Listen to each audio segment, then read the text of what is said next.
Assalamualaikum warahmatullahi wabarakatuh.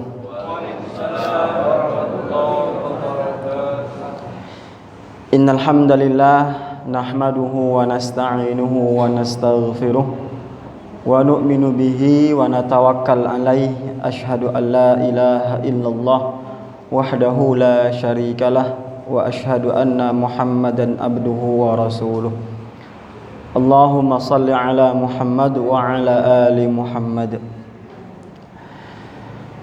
Alhamdulillah, pertama puji dan syukur kehadirat Allah Subhanahu wa taala atas segala nikmat dan inayat dari Allah.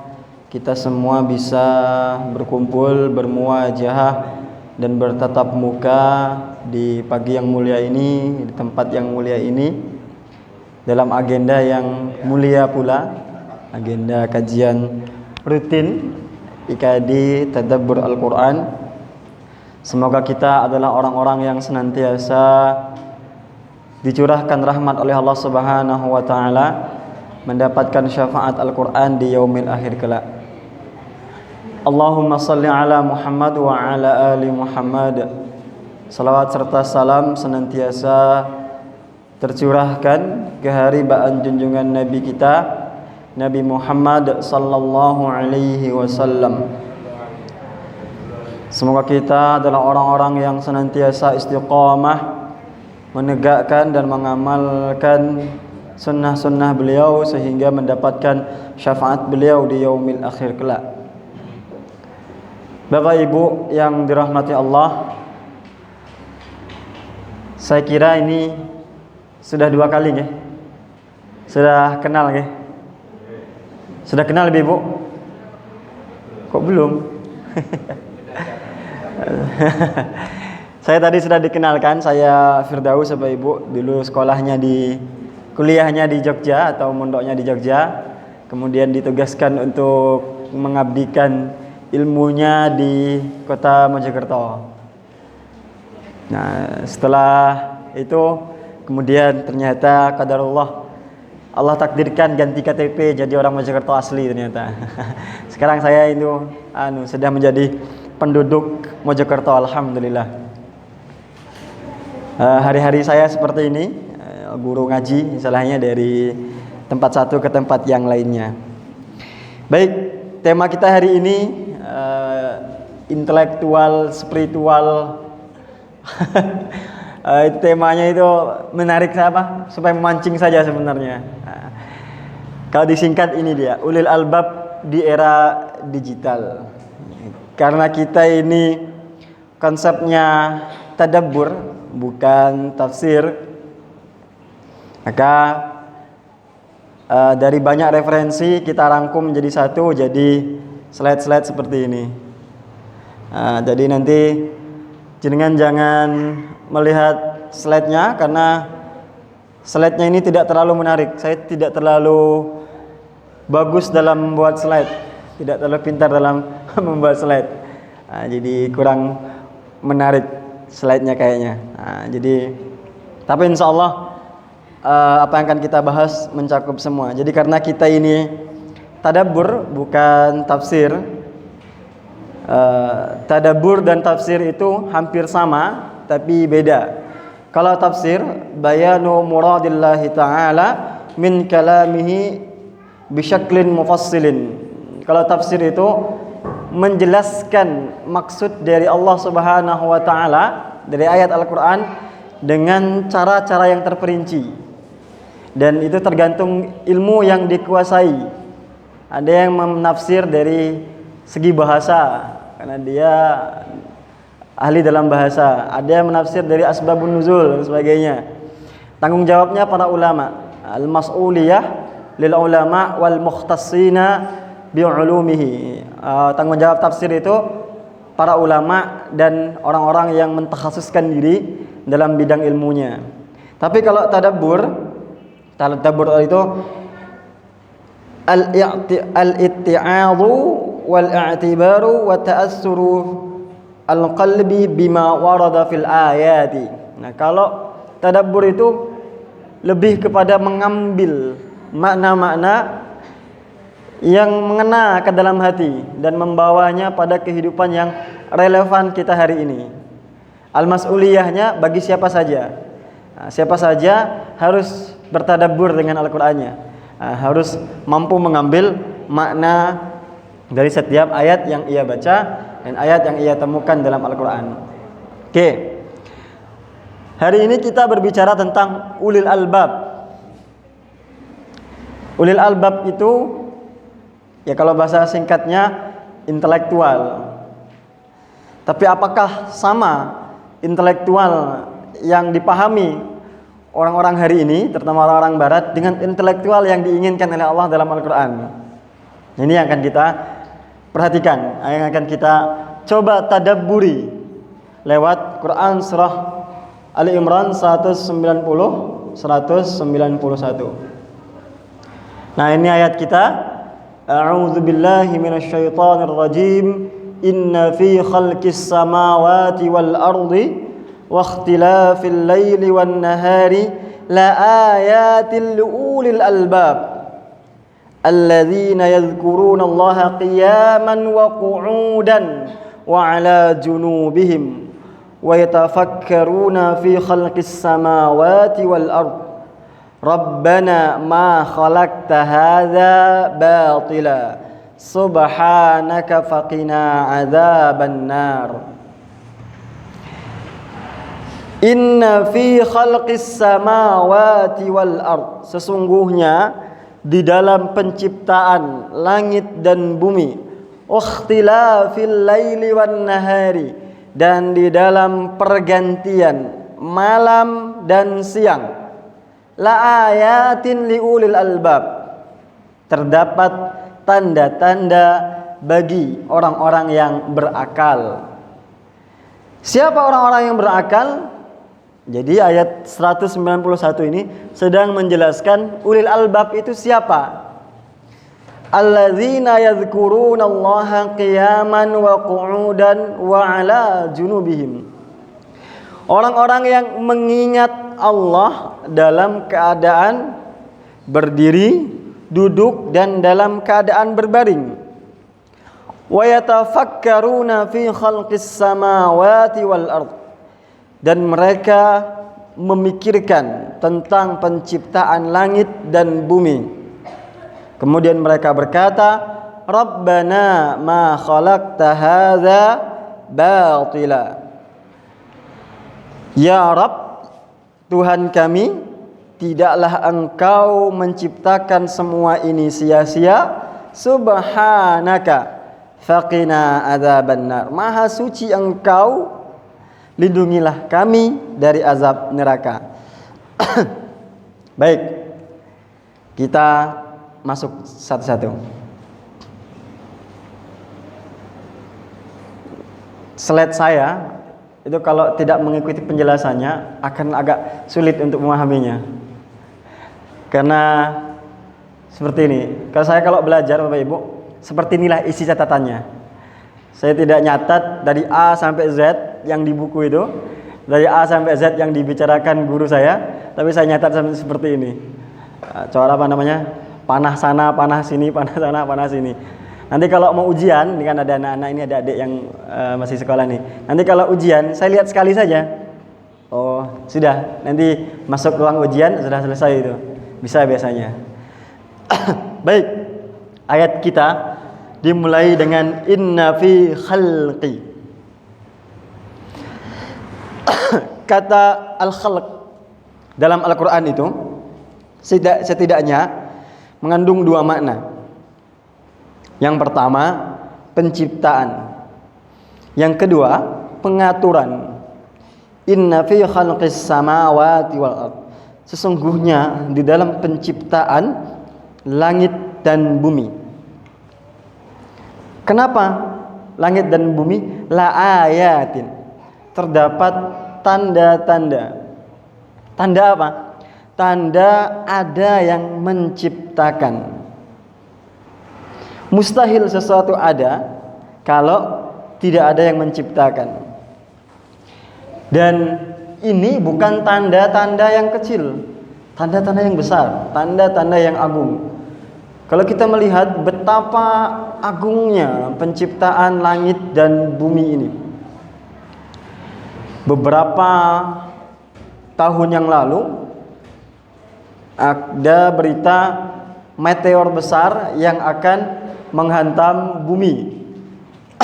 Para ilmuwan sudah memprediksi itu, tapi ternyata Allah takdirkan tidak jadi, tidak menabrak bumi.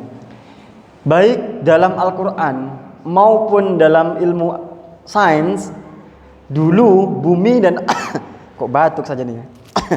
Bumi dan alam semesta itu satu, kemudian dia meledak, pecah, bertaburan, yang disebut dengan istilah teori Big Bang.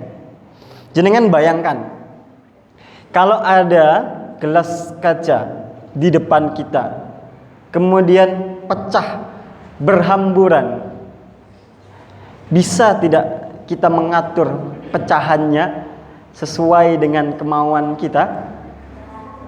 Bisa tidak? Tidak bisa.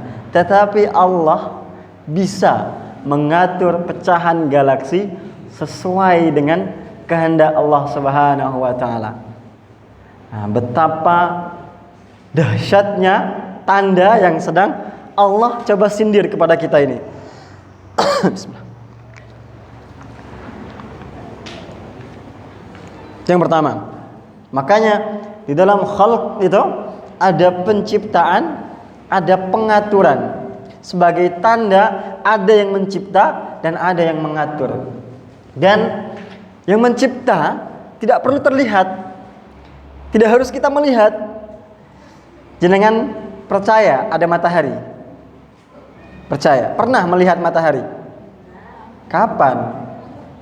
Yang dilihat itu bukan matahari, cahaya matahari, bukan mataharinya. Jadi kita tidak pernah melihat matahari, cuman di gambar saya sebenarnya. Yang kita lihat sehari-hari itu cahaya matahari. Kalau melihat matahari tidak bisa. Nah, tetapi kita percaya ada matahari. Percaya. Kenapa? Melihat tanda-tandanya. Sama dengan Allah Subhanahu wa taala. Tidak perlu terlihat, tidak perlu melihat Allah. Tidak perlu bertanya bagaimana melihat Allah. Nah, orang yang ulil albab nanti dia bisa melihat Allah, merasakan keberadaan Allah dengan membaca tanda-tandanya. Begitu pula waqtilafil laili wan nahar. Begitu pula dengan pergantian siang dan malam. Ada kalanya siang lebih lama daripada malam. Ada kala malam lebih lama daripada siang. Ada kala musim dingin lebih lama daripada musim panas. Ya kalau di Indonesia mungkin tidak terlalu terasa. Tapi kalau di Eropa terasa, apalagi bulan puasa. Puasanya lebih lama. Dan semua ini kata Allah la ayatin, diciptakan sebagai tanda. Bagi siapa? Liulil albab. Siapa ulil albab ini? Siapa ulil albab ini? Kalau di Al-Quran kan hanya diartikan orang-orang yang diterjemahkan orang-orang yang berakal. Lub itu artinya inti. Makanya ada kitab Lubbul Usul. Artinya inti dari usul. Lub itu artinya inti. Jangan lihat gambar ini. Gambar apa? Jeruk. Kenapa saya tampilkan gambar jeruk? Ya enggak tahu, aku sampean yang bikin kok. Ada orang yang tahu jeruk sebatas kulit luarnya saja. Ada orang yang tahu jeruk kulit dan isinya. Ada orang yang tahu jeruk kulit, isi plus biji-bijinya dia tahu. Nah, ulil albab itu sederhananya orang yang faham jeruk sampai ke dalam-dalamnya. Nah, itu ulil albab. Yang bukan hanya berakal, tetapi akalnya dia yang memiliki. Dia yang menguasai. Itu ulil albab. Mengetahui sesuatu sampai ke inti-intinya, sampai ke esensinya. Itu ulil albab. Makanya di sini ditulis, ada yang bisa baca? Adik-adik permata, ada yang bisa baca? Yang ini, yang tulis tidak berharokat ini. Anna lubba huwa dzaka'un wa rajahatul aqli wa hadza ya'ni anna kulla lubbin huwa aqlun walakinna laysa kullu aqlin huwa lubbun. Lub itu inti kecerdasan dan akal yang paling rajih, akal yang paling dalam. Makanya semua yang memiliki lub itu pasti pintar. Tetapi tidak semua orang pintar yang berakal dia disebut ulil albab. Makanya hari ini banyak orang pintar, banyak orang cerdas, intelektual itu banyak hari ini. Tetapi intelektual yang sampai pada level ulil albab hanya segelintir saja. Gelar mentereng banyak hari ini. Yang gelarnya bahkan lebih panjang dari namanya, itu banyak hari ini. Tetapi apakah dia sampai pada level ulil albab? Oh, belum. Lihat dulu nanti bagaimana kata Al-Quran. Sesuai tidak dia dengan apa yang disebutkan oleh Al-Quran. Maka anak-anak, teman-teman yang masih belajar, tujuan kita belajar itu bukan hanya menjadi intelektual, tapi menjadi ulil albab. Orang yang memiliki pikiran seutuhnya. Oke. Kemudian ayat berikutnya dimulai dengan alladzina yadhkurunallaha. Kemudian di tengahnya wa yatafakkaruna fi khalqi. Inilah ulil albab. Ulil albab itu dua ini aktivitasnya. Yadhkurunallaha wa yatafakkaruna fi khalqi. Coba lihat. Yang pertama, aktivitasnya ulil albab itu yadhkurunallaha. Mereka mengingat Allah Subhanahu wa taala. Yang kedua, yatafakkaruna fi khalqi. Memikirkan penciptaan, dan ini jangan dibalik. Kepada Allah itu zikir, kepada penciptaannya yang diciptakannya itu fikir. Jangan dibalik, memikirkan Allah, mengingat yang diciptakan. Sehingga orang berpikir, bagaimana membuktikan keberadaan Allah? Bagaimana cara saya melihat dan mengetahui Allah? Tak perlu. Allah tidak menyuruh untuk memikirkan Dia. Allah menyuruh kita untuk mengingat Dia. Yang Allah suruh fikir, yatafakkaruna fi khalqis samawati wal ardh. Berfikir tentang penciptaan, berfikir tentang yang Dia ciptakan. Ada banyak makhluk Allah yang kita tidak tahu. Ada banyak makhluk Allah yang kita belum mengerti, yang kita belum faham, yang perlu difikirkan. Maka yadhkurunallaha wa yatafakkaruna fi khalqi. Dan ini urut-urutan. Berzikir dahulu baru berfikir. Jangan berfikir dahulu baru berzikir. Tapi zikir terlebih dahulu, baru mulailah aktivitas berfikir. Kita tadi memulai ta'lim kita dengan membacakan ayat-ayat Al-Quran dalam rangka berzikir terlebih dahulu. Baru kita ngaji, baru aktivitas berfikirnya dimulai. Kenapa harus berzikir terlebih dahulu? Karena dengan berzikir tenang pikiran, tenang hati. Pikiran dan hati yang tenang menimbulkan akal yang cerdas, akal yang mudah untuk memahami. Orang itu kalau tidak tenang, yang sudah ingat pun lupa. Jenengan pernah tiba-tiba disuruh sambutan tanpa persiapan, gak tahu sambutan, moro-moro digangguan sambutan. Apa yang diomongkan coba? Mesti nih kakinya ngeredek, tangan yang ngedredeg, semuanya ngedredeg. Kenapa? Sudah tidak tenang. Sudah tidak tenang. Tapi coba diingatkan terlebih dahulu. Bisa persiapan dan lain sebagainya. Tentu lebih siap. Maka Allah menginginkan kita yazkurunallah, berzikir terlebih dahulu, baru kita berfikir. Oke. Kemudian ternyata ciri pertama orang yang pintar menurut Al-Quran adalah yazkuruna, mengingat, banyak mengingat, baru berfikir. Coba, hari ini banyak orang ngomong menghafal itu sudah tidak relevan. Menghafal Al-Quran, banyak mengingat, itu sudah tidak relevan. Yang relevan hari ini adalah memahami. Iya kan? Banyak yang ngomong seperti itu ya. Jadi tidak ada gunanya menghafal Al-Quran hari ini. Al-Quran sudah ada di dalam HP, mushaf sudah ada di mana-mana. Buat apa lagi menghafal Al-Quran? Buat apa lagi menghafal hadis? Buat apa lagi menghafal kitab-kitab para ulama? Tidak relevan. Hari ini bagaimana Al-Quran itu hidup, bagaimana Al-Quran itu difahami, diamalkan. Masalahnya bukan itu. Masalahnya kami tidak mengikuti apa katamu, tetapi kami mengikuti apa kata Allah. Justru kata Allah tanda orang itu pintar, berintelektual kalau banyak ingatnya. Banyak yang diingat, banyak yang dihafal. Dan mustahil kok orang faham kok nggak hafal.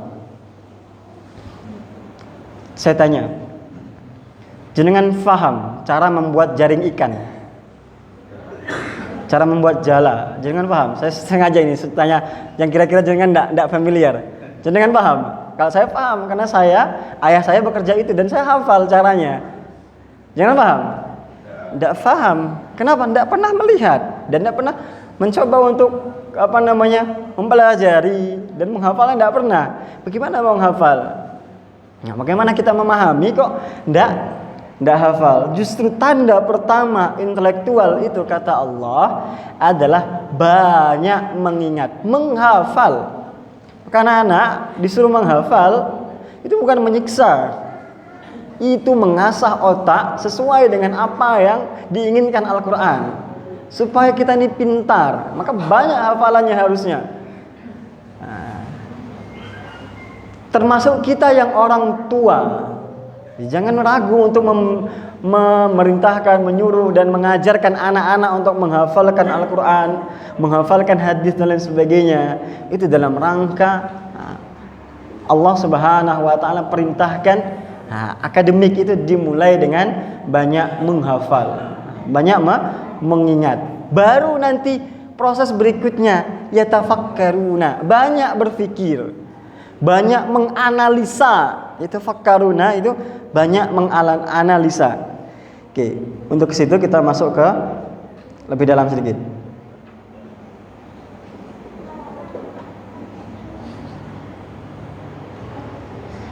Oke, yazkurunallaha qiyaman wa qu'udan wa ala junubihim. Tadi kita katakan kepada Allah itu yazkuruna, mengingat. Kapan mengingat itu? Qiyaman wa qu'udan wa ala junubihim. Berdiri, duduk dan berbaring. Dulu saya pernah sampaikan di sini, kenapa disebutkan tiga hal ini?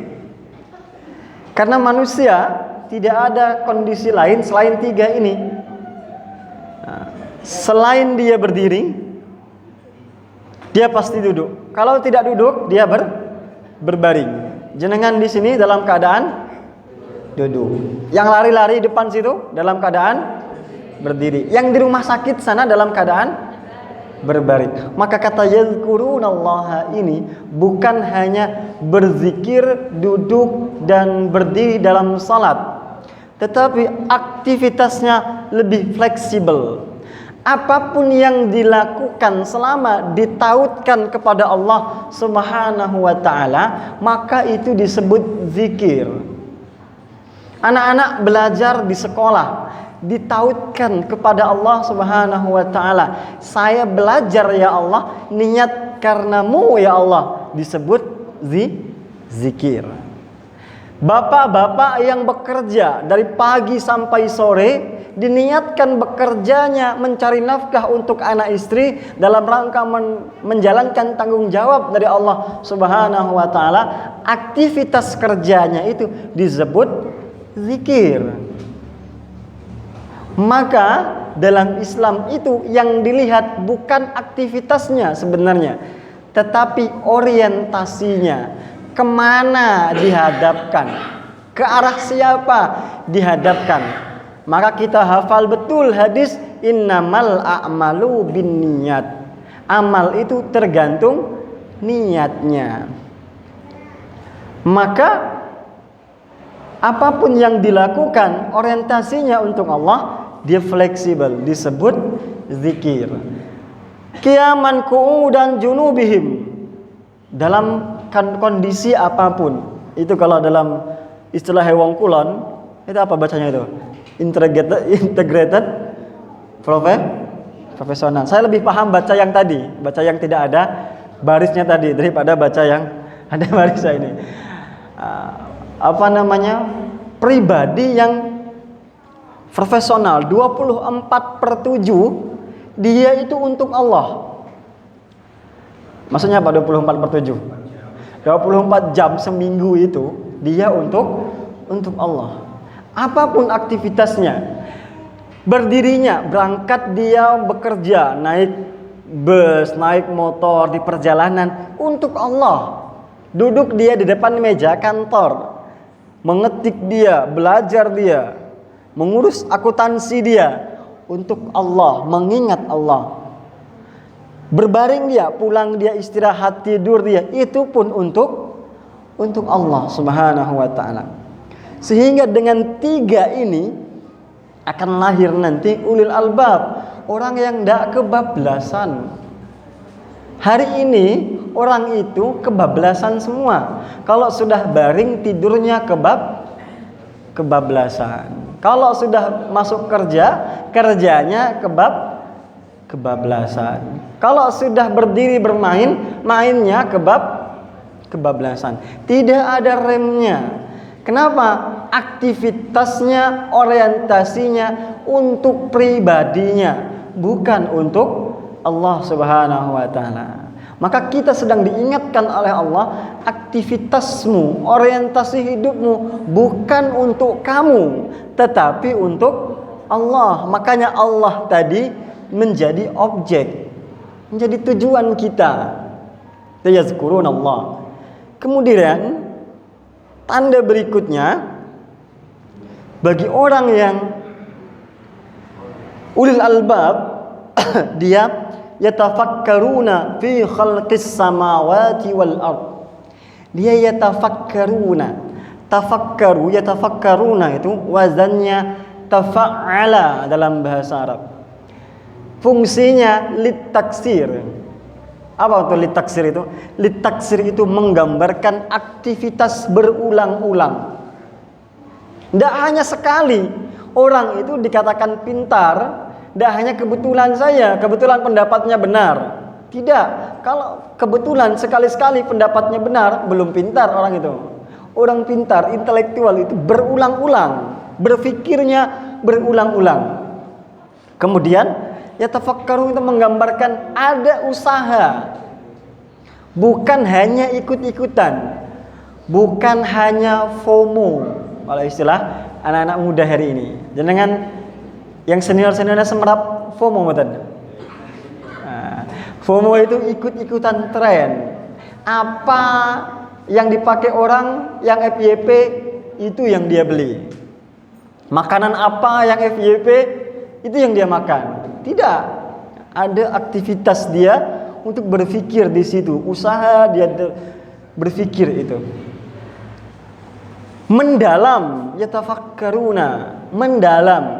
Itu kalau dalam istilah Menteri Pendidikan itu deep learning. Quran sudah lama memerintahkan kita itu untuk Deep learning hanya lewat satu kata saja, yatafakkaruna, memikirkan secara mendalam.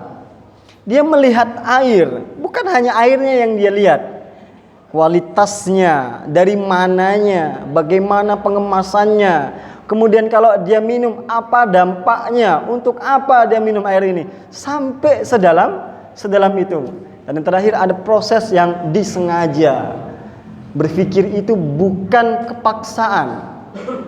Jadi berpikir itu, akal itu satu-satunya yang tidak bisa dijajah. Tubuh mungkin bisa dipenjara, tetapi akal tidak bisa dipenjara. Ada dua ulama besar yang akalnya merdeka di dalam penjara. Siapa dia? Siapa? Yang pertama Said Qutb. Said Qutb dipenjara oleh Presiden Mesir. Tetapi apa yang dihasilkan dalam penjara? Tafsir fi zilalil Quran, sampai pemerintah Mesir mengatakan, kamu selesaikan saja ini tafsirnya di dalam penjara ini. Yang kedua ada Buya Hamka menyelesaikan tafsir Al-Azharnya di dalam penjara.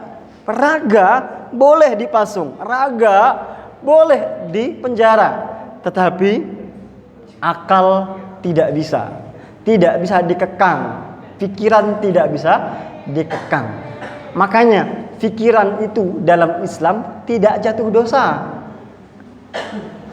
Jenengan kalau hanya berpikir belum menjadi, tidak dosa. Jenengan pikir, nanti saya nyolong lah, dalam otak saja. Aku kayak nyolong, korupsi enak kayaknya, dosa? Tidak dosa. Tetapi kalau sudah korupsi itu keluar, dipraktekkan, baru jatuh dosa. Sama dalam sholat, terbesit pikiran di luar sholat, tidak membatalkan sholat, hanya mengganggu kekhusyuan saja. Kenapa? Karena pikiran tidak bisa dibatasi oleh ruang dan waktu. Ada orang yang sudah meninggal ratusan abad yang lalu, tapi pikirannya masih dibaca sampai hari ini. Said Qutb tadi, Buya Hamka, Ibnu Katsir, siapa lagi? Al-Qurtubi. Banyak ulama-ulama yang sudah raganya sudah ratusan tahun yang lalu meninggal, tetapi akalnya, pikirannya masih dibaca sampai hari ini.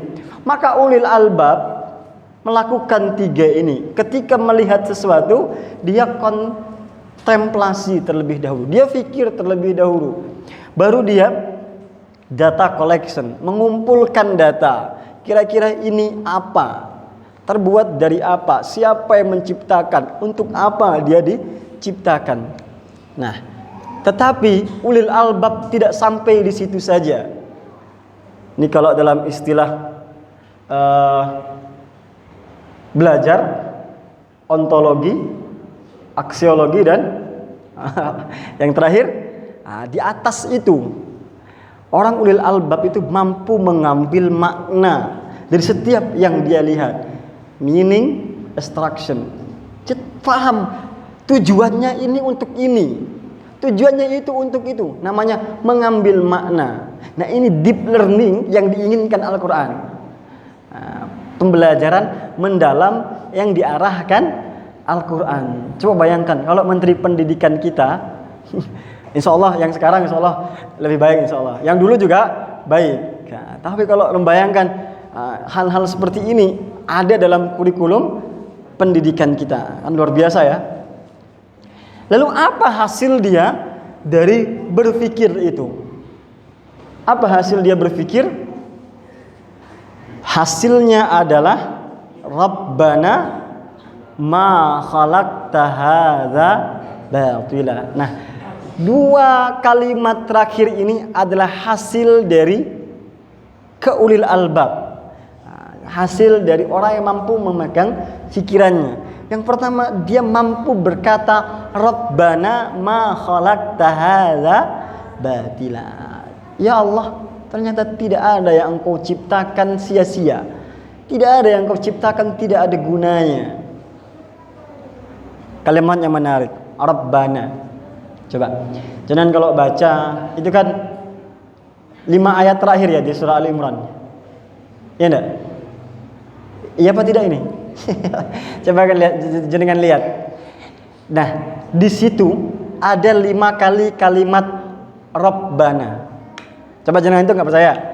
Yang pertama ini dimulai dengan Rabbana ma khalaqta hadza batila. Kemudian nanti Rabbana, Rabbana, Rabbana, Rabbana. Baru kalimat berikutnya Allah katakan fastajabu. Baru kalimat berikutnya Allah katakan aku kabulkan. Nah, maka jenengan kalau mau berdoa kepada Allah Subhanahu wa taala, panggil Allah itu minimal 5 kali. Jangan hanya sekali. Apa mana enggak serius? Sambil ya Allah, aku pengen kayak ngono ya Allah. Tidak bisa. Doa itu harus mendesak. Doa itu harus mendesak. Tidak bisa berdoa itu, ya Allah, kalau itu pantas buat saya, izinkan saya memilikinya. Ya apa doa seperti itu? Doa itu harus mendesak, meminta. Ya Allah, berikan saya. Nah, kan enak. Saya mau naik haji ya Allah tahun ini, berikan saya jalannya. Bukan mengatakan, ya Allah, kalau saya pantas berada di Masjidil Harammu, panggillah saya. Tidak bisa. Doa itu harus mendesak. Rabbana, panggil 5 kali, baru fastajabu, baru diijabah. Dan kalimatnya tanpa ya. Tanpa ya. Tidak ada ya Rabbana. Dalam Al-Quran, jenengan kalau melihat kalimat-kalimat doa yang diajarkan dalam Al-Quran, tidak ada ya. Semuanya Rabbana, Rabbana ma khalaqta hadza batila, Rabbana atina fid dunya hasanah wa fil akhirati hasanah wa qina azabannar. Rabbana zalamna anfusana wa illam taghfir lana wa tarhamna lanakunanna minal khasirin. Rabbana hab lana min azwajina wa dzurriyyatina qurrata a'yun lil muttaqina imama. Semuanya Rabbana. Kenapa? Tanpa ya. Ya itu kalimatun nida, kalimat panggilan untuk sesuatu yang jauh. Ya itu wahai, hai, hanya untuk yang jauh. Sementara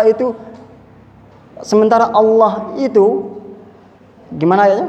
Wa idza sa'alaka 'ibadi 'anni fa inni qarib. Sementara Allah itu dekat. Maka berdoa kepada Allah karena kalimatnya Rabbana tanpa hai, Allah sedang mengesankan kepada kita Dia itu dekat. Tidak perlu berteriak-teriak untuk berdoa kepada Allah Subhanahu wa taala. Tidak perlu tak kira ngode waktu. Sampai mana tadi? Ini terdistraksi ini. Tidak perlu mengeraskan suara berdoa kepada Allah. Allah Maha dekat. Itu kalimat Rabbana. Yang kedua, kalau mau berdoa kepada Allah, mendekat kepada Allah. Jangan menjauh. Mustahil orang jauh dikabulkan. Kita hanya sholat sehari sekali, minta hidup seperti orang yang sholat 5 kali sehari. Yo, apakah pantas tamu yang lebih dekat tidak dimuliakan daripada tamu yang lebih jauh? Maka kalau mau berdoa kepada Allah supaya doa itu terijabah, dekati Allah, kenali Allah. Rabbana ma khalaqta hadza batila. Kemudian orang ulil albab setelah berfikir dan aktivitas zikirnya mampu dia mengambil natijah, mengambil kesimpulan ma khalaqta hadza batila. Tidak ada yang engkau ciptakan sia-sia ya Allah, sehingga dia menjadi purpose finder, dia menjadi pencari tujuan. Dia menemukan hasil, everything has a purpose. Setiap hal pasti ada tujuannya diciptakan. Tidak ada hal sia-sia yang diciptakan oleh Allah Subhanahu wa taala. Apapun yang Allah ciptakan pasti ada maksudnya, pasti ada kegunaannya. Mungkin saja kita yang belum tahu kegunaannya. Allah ciptakan bakteri, Allah ciptakan amuba dan lain sebagainya. Pasti ada tujuannya. Masalahnya kita yang belum tahu tujuannya, belum tahu gunanya untuk apa. Keilmuan kita belum sampai di Disitulah tugas kita tadi untuk yatafakkaruna, terus berpikir terus. Kemudian dia akan menjadi seseorang yang lebih menghargai diri.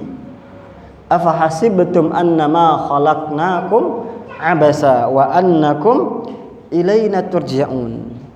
Di ayat lain Allah mengatakan, apakah kamu mengira bahwa sesungguhnya kami menciptakan kamu hanya untuk bermain-main saja, untuk bersenda gurau saja, untuk hidup tidak ada maknanya, untuk hidup tidak ada gunanya? Tidak. Ulil albab, orang-orang yang intelektual, dia berusaha untuk hidup lebih bermakna. Bermakna untuk dirinya, bermakna untuk orang sekitarnya, bermakna ketika dia hidup dan bermakna ketika dia sudah meninggal. Ketika dia hidup, hidupnya makna untuk sekitarnya. Ketika dia sudah meninggal, karyanya bermakna untuk orang-orang setelahnya, dibaca oleh orang-orang setelahnya. Tetapi orang-orang yang tidak ulil albab, hanya intelektual saja, banyak hari ini orang-orang yang cerdas itu kosong, melompong, seolah-olah tidak menemukan apa-apa. Gelarnya sampai mentereng, profesor, doktor dan sebagainya, tetapi dalam jiwanya ada yang kosong, tidak menemukan apa-apa, hanya menemukan kepuasan sementara. Kenapa? Dia tidak sampai pada puncak mendapatkan hikmah dari setiap hal yang dia lakukan, tidak sampai pada makna dari setiap hal yang dia lakukan. Maka orang ulil albab, dia sampai pada level mampu menghargai dirinya. Di level manapun dia berada, dia faham bahwa dia diciptakan untuk satu tujuan oleh Allah Subhanahu wa taala. Dimanapun dia berada, pasti ada alasan Allah menempatkan dia di situ. Makanya ada kalimat yang menarik dari ulama Mesir itu, ketika ditanya bagaimana menjadi orang yang cerdas itu, bagaimana menjadi orang yang pintar, pelajar itu, kata beliau, atin ma wada'allahu laka. Kalimatnya simple, pendek tapi mendalam. Atin ma wada'allahu laka. Jadilah ahli di tempat Allah letakkan kamu. Jadilah ahli di tempat Allah letakkan kamu. Maksudnya jadilah ahli di bakat yang Allah titipkan kepada kamu. Tidak usah mengikuti orang, tidak usah membandingkan dengan orang lain. Kamu harus ahli di bidangmu. Yang di bidang kesehatan, akin ma wada'allahu lak. Ahlilah di bidang kesehatannya. Yang di bidang teknik elektronik dan sebagainya, kelistrikan, ahli di bidang itu. Allah menciptakan kamu, meletakkan kamu di tempat kamu yang sekarang, pasti ada tujuan dan maksudnya. Tidak mungkin abasa, tidak mungkin sia-sia. Di samping memang kita ini diciptakan untuk dua hal. Untuk apa kita diciptakan? Dua hal. Yang pertama menjadi khalifah, yang kedua menjadi abid, menjadi hamba. Memang kita diciptakan untuk dua itu. Pertama menjadi khalifah yang mengatur alam raya, mengatur muka bumi ini. Yang kedua menjadi abid, menjadi hamba. Mengatur alam raya harus dibarengi dengan kehambaannya. Karena orang yang mengatur alam raya tanpa kesadaran kehambaan, maka bablas. Ketika dia mengatur hutan, dia jadi orang hutan. Ketika dia mengatur laut, dia jadi bajak laut. Apalagi ketika dia mengatur pertambangan, dia menjadi, ya jangan dilanjutkan, bahaya ini. Kenapa? Karena kekhalifahannya, mengatur muka buminya, tidak dibarengi dengan kesadaran kehambaannya kepada Allah Subhanahu wa taala. Kemudian hasil yang keduanya adalah dia mengatakan subhanaka faqina adzabannar. Maha suci Engkau ya Allah, faqina adzabannar. Jagalah kami dari api neraka. Dia sudah memikirkan penciptaan alam raya, penciptaan muka bumi, penciptaan dirinya sendiri. Dia memahami betapa besar dan hebatnya Allah Subhanahu wa taala. Lalu dia berkaca pada dirinya, "Ya Allah, betapa lemahnya saya ini. Betapa hinanya aku ini. Engkau ciptakan sedemikian rupa, titipkan berbagai amanah, tidak sempurna imanku, banyak dosaku, banyak salahku." Dia berkata, "Subhanaka faqina azabannar." Menjadi orang yang mawas diri. Nah, inilah ulil albab, intelektual yang diinginkan oleh Al-Quran. Dia menjadi pertama orang yang mawas diri, pandai mengendalikan diri. Kalau dia menjadi akademisi yang tidak senang plagiasi. Ada banyak orang ini hari ini menjadi akademisi, tetapi kuliah setahun sudah jadi doktor. Wallahu alam gimana jadi doktornya. Akademisi juga itu, tetapi tidak mawas diri. Islam tidak menginginkan orang yang seperti itu. Yang kedua, semakin dia tinggi, semakin dia belajar, semakin dia tahu, semakin menunduk dia. Semakin faham dia akan kelemahan dirinya. Makanya Imam Al-Ghazali itu mengatakan ilmu yang bermanfaat itu 3 cirinya. Yang pertama, menambahkan rasa takut kepada Allah Subhanahu wa taala. Yang kedua, menyebabkan ia tahu aib dan kekurangan dirinya. Yang ketiga, menyebabkan dunia menjadi hina di hadapannya. Itu ciri ilmu bermanfaat, kata Imam Ghazali. Orang kalau belajar tambah rasa takut, tambah tahu kekurangan diri. Yang ketiga, tambah hina dunia di hadapan dia. Merunduk dia, bukan semakin tinggi semakin busung dadanya, semakin mengatakan saya, kalau tidak karena saya tidak akan jadi ini, kalau bukan karena aku tidak akan jadi bangunan itu, semuanya karena aku. Tidak seperti itu orang intelektual yang diinginkan Al-Quran. Ulil albab yang diinginkan Al-Quran, semakin tinggi semakin menunduk dia. Yang ketiga, dia faham. Ketika dia belajar, ketika dia beraktivitas, ada terminal akhirnya yang akan dia hadapi. 2 persimpangan yang bisa jadi dia abadi dalam kenikmatan atau abadi dalam siksaan. Apa dia? Dia menjaga diri dari simpang neraka. Sebenarnya kalimat Al-Qur'annya di ayat berikutnya itu lebih menarik lagi. Ketika Allah menyebutkan kalimat neraka, siksa neraka itu, orang ulil albab itu tidak menyebutkan siksa nerakanya.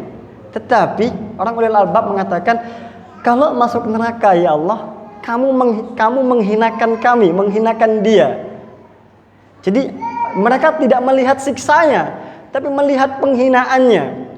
Mana lebih berat disiksa, mana lebih rendah disiksa atau dihinakan?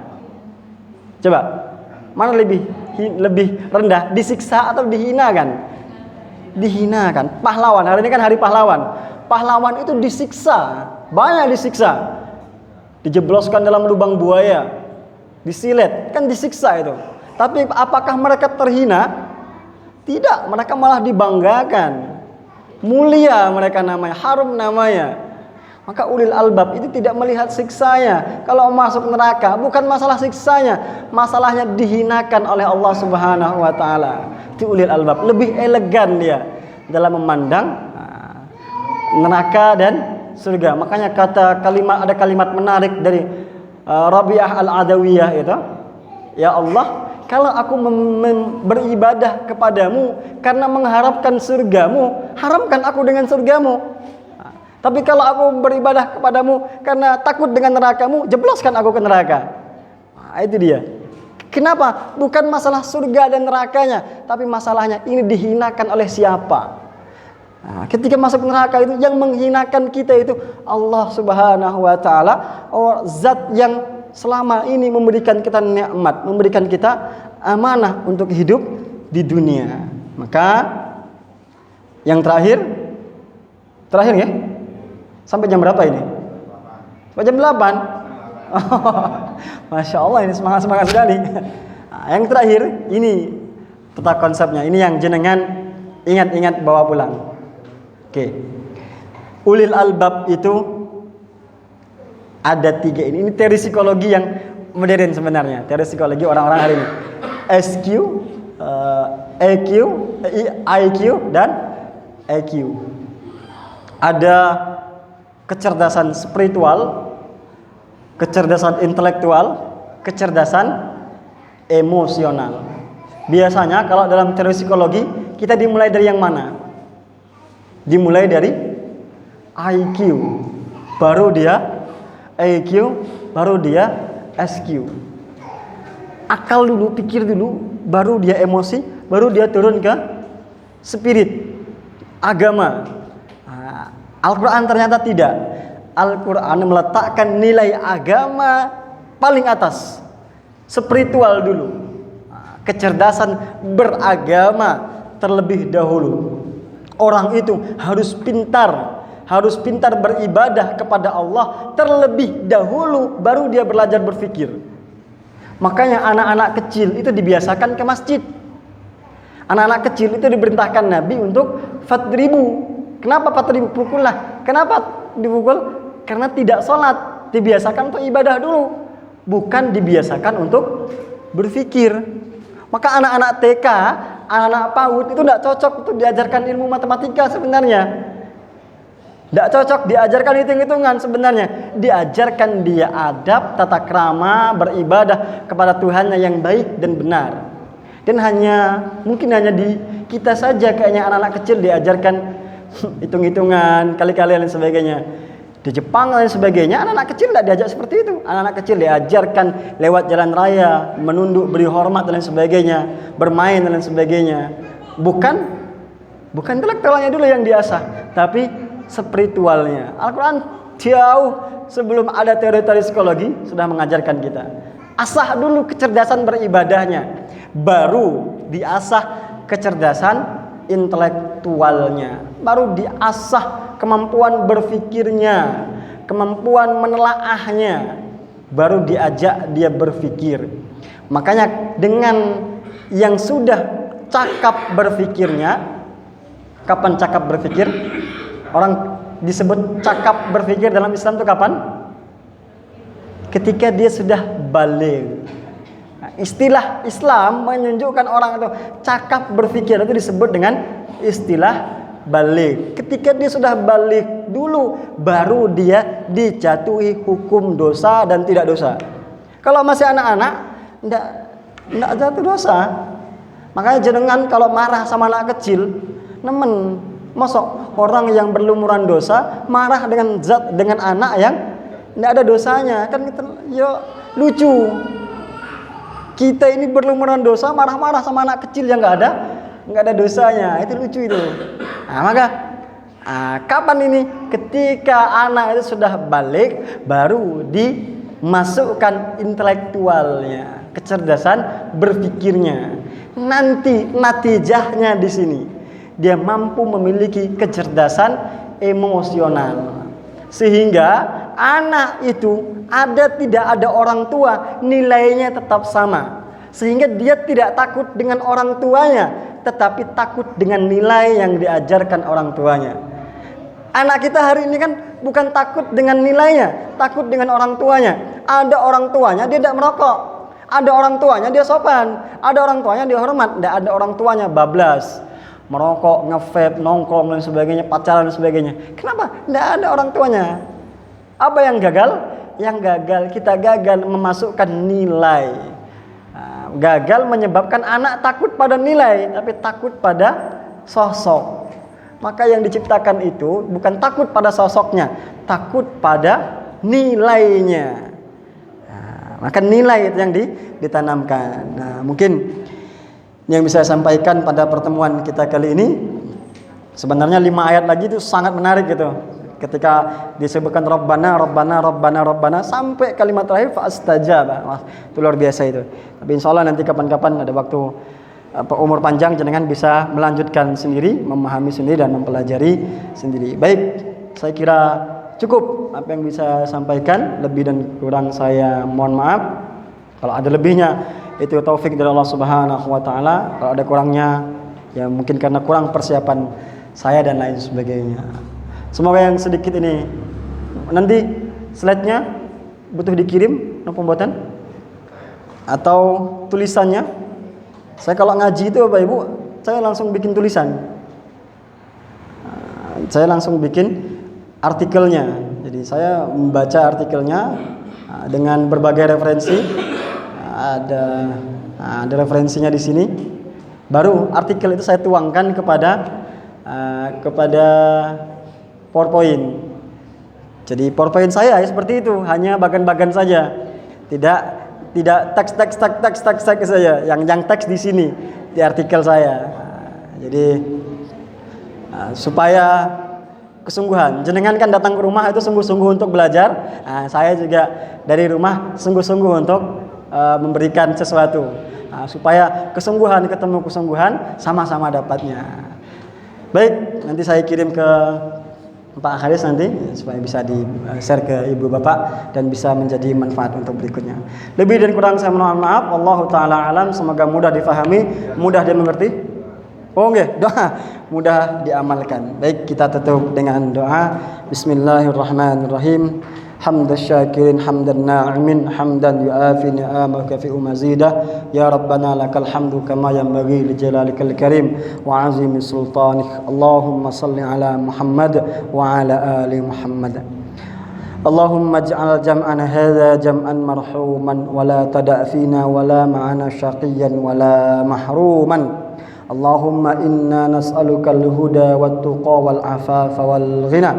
Allahumma inna nas'aluka ilman nafi'an wa rizqan wasi'an wa amalan mutaqabbalan ya dzal jalali wal ikram. Ya Allah, ya Rahman, ya Rahim, berkumpulnya kami di sini dalam rangka menjalankan aktivitas ibadah menuntut ilmu karenamu ya Allah. Jadikan apa yang kami pelajari adalah ilmu-ilmu yang bermanfaat, manfaat untuk diri kami, keluarga kami dan orang-orang di sekitar kami. Jadikanlah kami ahli ibadah, ahli fikir dan ahli zikir, orang-orang yang mampu melihat ciptaanmu dan mengambil pelajaran dari segala hal yang Engkau tampilkan di muka bumi ini ya Allah. Jadikanlah kami orang-orang yang kaya, orang-orang yang berilmu, orang-orang yang sejahtera di dunia dan di akhirat. Allahumma inna nas'aluka salamatan fid din wa afiatan fil jasad wa ziyadatan fil ilmi wa barakatan fil rizqi wa taubatan qabla al maut wa rahmatan indal maut wa maghfiratan ba'dal maut. Allahumma hawwin alaina fi syakaratil maut wan najat ومن النار والعفو عند الحساب. ربنا لا تزغ قلوبنا بعد إذ هديتنا وهب لنا من لدنك رحمة إنك أنت الوهاب. ربنا ظلمنا أنفسنا وإن لم تغفر لنا وترحمنا لنكونن من الخاسرين. ربنا آتنا في الدنيا حسنة وفي الآخرة حسنة وقنا عذاب النار والحمد لله رب العالمين. Baik, demikian apa yang bisa saya sampaikan. Assalamualaikum warahmatullahi wabarakatuh.